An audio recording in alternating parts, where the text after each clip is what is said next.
G'day and hello beautiful people, it is Mimo here and I've got some more Walking Dead Road to Survival. As you can see in the museum for a very important reason, I finally finished off the third Shiva Force collection, the final Shiva Force collection, which gives you the first Ascendable character available in the game, and that is that epic Zeke. Now I'm assuming 6-star characters are going to be called legendaries, so I'm going to say, it's your first chance at getting a legendary character when the Ascension model is brought into the game. Now as you can see here, to complete the third and final collection you need 1200 Ezekiel rings, 5 Rick holsters, 3600 Tiger Canine, and 1 4-star tier 4 level 1 Ezekiel. That's right, you don't have to max him out or anything like that, just get him to tier 4 level 1 and he's ready to complete that collection for you. Now when it comes to obtaining all these items in the collections, of course there are 3 collection parts, so I've finished the final or the first 2 already, and this is the third and final one.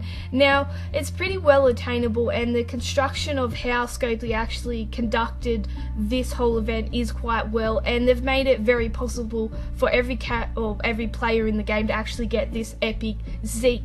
The highest grade you will actually find in the road maps, which the road maps actually give you the majority of all your items except for 2 Rick holsters, is A+. So the final Act 3 of Shiva Force 3 roadmap is A+.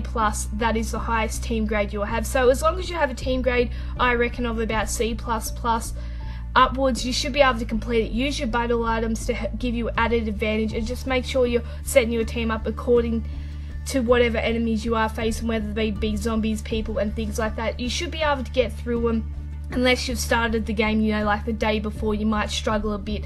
And what you have to do to actually obtain all these items is either you replay the road maps over and over and sort of farm for the items, or you use, not only have they been available in the road maps, but they've been available in milestones and also rewards from events, so tournaments.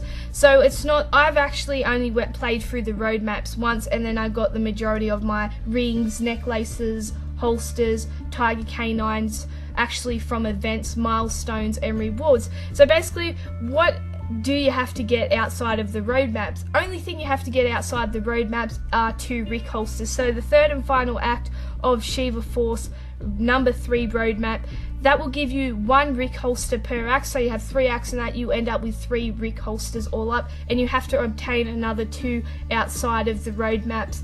The rest of the stuff is all available in the road maps to complete all 3 collections. Now, where do you get the other 2 Rick holsters? They've been available in milestones, so the level up milestone, and it is currently available in the raid milestone. So the first raid milestone of 50 points will give you your 5th and final Rick holster, as long as you've got the Rick holster from also the previous level up tournament, and you've got your 3 Rick holsters from the Act 3 of Shiva Force roadmap number 3. But we'll move on now to actually collecting it. Like I said, it's very well attainable for most players, even new players, as long as you don't have to play 24/7 every single day. As long as you're completing the right aspects of the game that are offering you those parts, then you'll be able to get this epic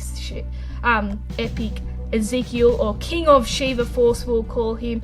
So we'll collect him right now and we'll check out the character. You get 10,000 museum points, that epic Ezekiel, 25 slash tokens. Now the first Ascendable character right there in the middle, smack bang in the middle. First guy you're probably going to get to a legendary status, and once again I'm just assuming it's going to be legendary. Like, where else could you go from epic? It has to be legendary. There you go. Very high stats in the HP and defense. He's very much a defensive player. 1239 HP when maxed out, 907 defense. They're fairly quality numbers to be seen, and that's what you want to see. 774 attack, a bit lower but still a nice amount of attack in there.